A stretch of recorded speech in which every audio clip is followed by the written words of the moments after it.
SFIയുടെ കനത്ത പ്രതിഷേധത്തിനിടെയായിരുന്നു ഗവർണർ സർവകലാശാലയിൽ സെമിനാർ ഉദ്ഘാടനം ചെയ്തത്.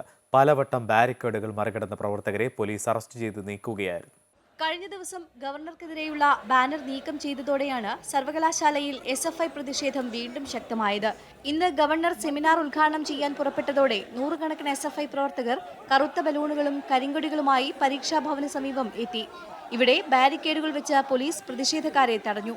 എന്നാൽ പലവട്ടം പ്രതിഷേധക്കാർ ബാരിക്കേഡ് ഭേദിച്ച സെമിനാർ ഹാളിലേക്ക് കുതിച്ചു.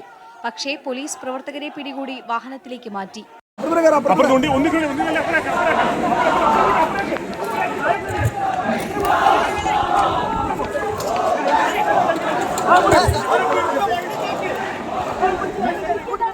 ഇതിനിടെ AISF പ്രവർത്തകരും പ്രതിഷേധ മാർച്ചുമായി എത്തിയെങ്കിലും പോലീസ് ഇവരെ അറസ്റ്റ് ചെയ്ത് നീക്കി.